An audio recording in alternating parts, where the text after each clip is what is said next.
नमस्कार, सभी को सादर प्रणाम। जय श्री राम। मैं विजय वैदिक आपका फिर से स्वागत करता हूं। आज मैं आपको होलाष्टक के बारे में बताने जा रहा हूं। जैसा कि आपको सभी को पता है कि होली का पर्व जल्दी ही आने वाला है और होलाष्टक का मतलब होता है होली से 8 दिन पहले का जो समय होलाष्टक कहलाता है।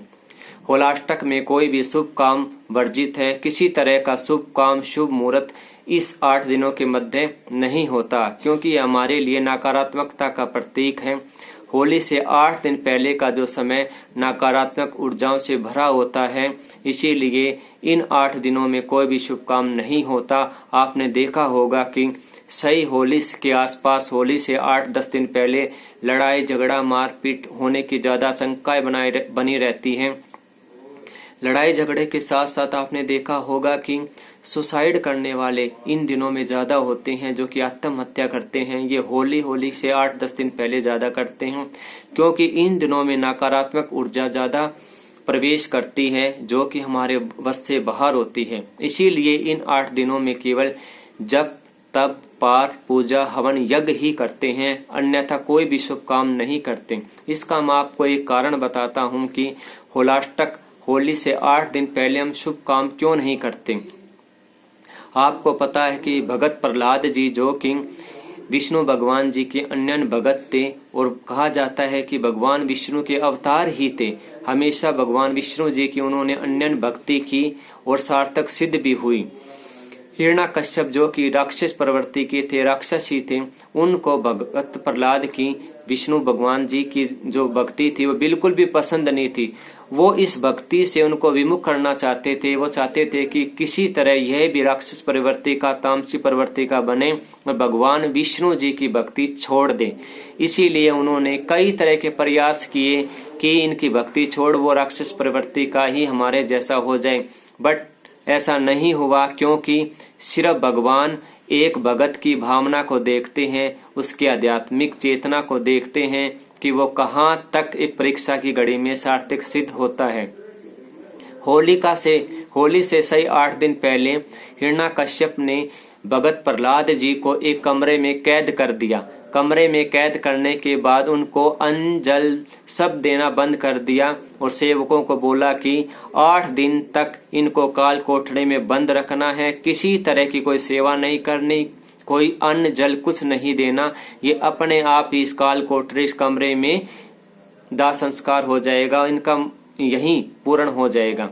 यह कहते हुए 8 दिन तक जब भगत प्रहलाद को कमरे में काल कोठरे में बंद कर दिया गया, तो गांव वालों को यह रास नहीं आया। गांव वालों ने हिरण्यकश्यप को काफी कोसा कि ये क्या काम किया। भगत प्रहलाद, जो कि एक छोटा भगत ही था, उनको एक कमरे में काल कोठरे में बंद कर दिया। इससे दुखी होकर गांव वालों ने अन्न जल त्याग दिया कि जब तक भगत प्रहलाद कमरे से बाहर नहीं आते। उनको पता था कि वो विष्णु भगवान के अवतार हैं, विष्णु भगवान के अनुयायी हैं, वो उनको कुछ नहीं होगा। वो बिल्कुल सनातन धर्म के अनुसार एज इट इज बाहर आ जाएंगे, वो उनको कुछ नहीं होगा।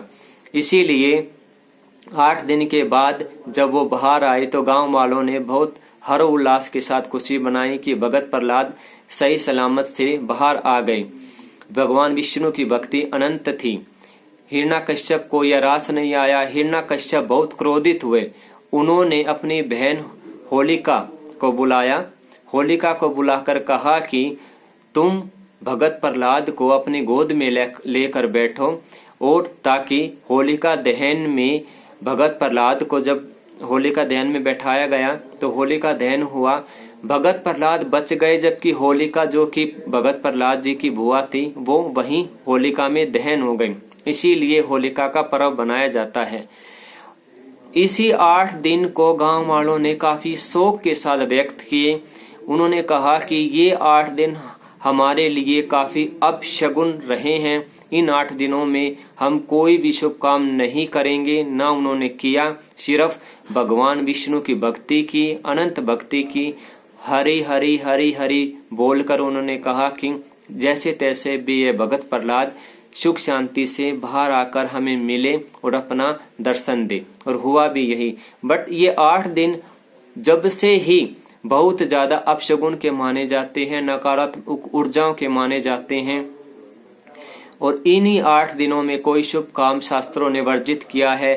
विवाह, सगाई, गृह प्रवेश, नया व्यापार शुरू करना, कोई भी मांगलिक कार्य करना, सब निषेध है। सिर्फ और सिर्फ इन 8 दिनों में भगवान भगत प्रहलाद की तरह जब तब पूजा पाठ हरि भजन का सिमरन ही किया जाता है। और मैं आपसे भी यही रिक्वेस्ट करता हूँ कि इन 8 दिनों में आप कम से कम बाहर जाएं, भगवान की भक्ति करें, सिर्फ संकीर्तन करें, हरे राम हरे कृष्णा ओम नमो भगवते विष्णु भगवान जी का आप जप करें, मंत्र करें। सिर्फ ये ही 8 दिन हैं जिससे हम नकारात्मक ऊर्जाओं से बच सकते हैं, कोई भी शुभ काम नहीं कर सकते। और इसी अनन्य भक्ति का हमें फल भी मिलता है। कहते हैं कि इन 8 दिनों में जब तक किया हुआ है हमें हजारों गुना ज्यादा फल देता है। इसीलिए शुभ कार्य को छोड़कर सिर्फ भगवान की इन 8 दिनों में भक्ति कीजिए। होलिका का पर्व हर्षोल्लास से मनाइए, वैर भाव से बचिए, लड़ाई झगड़े से बचिए। और सिर्फ इसी मान्यता के अनुसार मैंने आपको एक कथा कही हूँ। कोई भी 1.25 महीने का ऐसा कोई हमारे शास्त्रों में नहीं लिखा हुआ कि 1.25 महीने पहले कोई शुभ काम नहीं होता। नहीं, सिर्फ होलाष्टक का मतलब होता है 8 दिन पहले। 8 दिन पहले कोई शुभ काम नहीं होता, बाकी सभी शुभ कार्य होते हैं। बस मैं आगे ज्यादा समय ना लेता हूँ, आपसे विदा लेता हूँ और हाथ जोड़कर फिर से आपको राम राम कहता हूँ। और आपसे रिक्वेस्ट करता हूँ कि आपके चैनल को ज्यादा से ज्यादा सब्सक्राइब, लाइक और शेयर करिए, ताकि ज्योतिषी की जानकारी, ज्ञानवर्धक जानकारी, आध्यात्मिकता की जानकारी आपको ज्यादा से ज्यादा मिलती रहे। इसी के साथ मैं आप सभी का फिर से धन्यवाद करता हूँ। जय श्री राम कहता हूँ। जय श्री राम, जय श्री राम।